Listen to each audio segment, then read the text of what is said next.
Salut à tous et bienvenue sur la chaîne. Aujourd'hui on parle d'une série qui a surpris tout le monde, ou plutôt trop peu de gens qui ont regardé. Je parle bien sûr de Andor, la série Star Wars disponible sur Disney+. Pas de Jedi, pas de sabre laser, pas de fanservice à outrance, et pourtant c'est peut-être la meilleure chose que Star Wars ait produite depuis des années.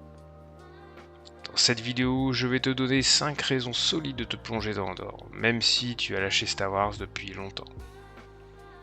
Et si tu as déjà vu la série, reste jusqu'au bout, tu verras qu'il y a des détails qui méritent d'être découverts. Allez, on y va. Première raison, une écriture adulte et intelligente.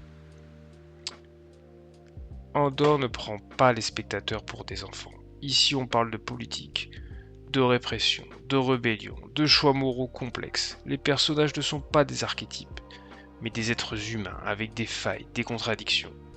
Le scénariste, Tony Gilroy, qui a bossé sur la saga Jason Bourne, apporte une vraie profondeur. On est loin des dialogues creux ou des punchlines forcées. Chaque scène a du poids, chaque silence a du sens. Et franchement, ça fait du bien dans un univers qui a souvent été trop simplifié. Raison 2, des personnages nuancés et puissants. Cassian Andor, joué par Diego Luna, est loin du héros classique. C'est un homme brisé, ambigu, qui évolue lentement vers la rébellion. Mais autour de lui, il y a des figures incroyables. Luten Rael, interprété par Stellan Skarsgård, un stratège impitoyable. Mon Mothma, sénatrice tiraillée entre ses convictions et sa sécurité. Et même Dedra Meero, une antagoniste glaciale mais fascinante. Chaque personnage a une trajectoire, une tension intime. Tu ne peux pas les ranger dans des cases. Et ça c'est rare. Troisième raison, une immersion politique et sociale. Andor te montre comment l'Empire fonctionne au quotidien. Pas juste des méchants en armure, mais un système bureaucratique, oppressif, froid. Tu vois les rouages, les manipulations, la peur qui s'installe. Et en face, tu vois comment la rébellion naît. Pas comme un grand mouvement héroïque, mais comme une série de petits actes, de sacrifices et de frustrations. C'est réaliste, c'est brutal, et ça donne du sens à tout ce que tu as vu dans les films.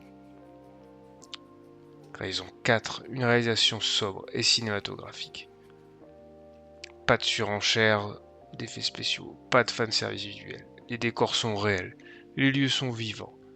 Ferrix par exemple a une vraie identité visuelle. La caméra prend son temps, les plans sont soignés, la lumière est naturelle. On est plus proche d'un thriller politique que d'une série de science-fiction classique. Et ça donne une ambiance unique, presque européenne dans le style. 5. Une tension constante et des scènes mémorables. Chaque épisode te tient en haleine. Pas avec des cliffhangers artificiels, mais avec une montée progressive de la pression. La scène de la prison, magistrale. Le discours de Luten, un des meilleurs monologues de toute la saga Star Wars. Et même des scènes calmes sont intenses et dramatiques. Tu sens que tout peut basculer à tout moment, et ça c'est du grand art. Bref, tu l'as compris, Andor c'est pas juste une série Star Wars.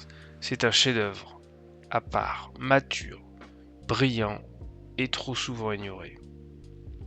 Si tu as aimé cette vidéo, mets un pouce bleu, abonne-toi et active la cloche pour ne rien rater. Et surtout, dis-moi en commentaire. As-tu vu Andor? Qu'en as-tu pensé? Quelle scène t'a plus marqué? Merci d'avoir regardé et que la force ou la rébellion soit avec toi.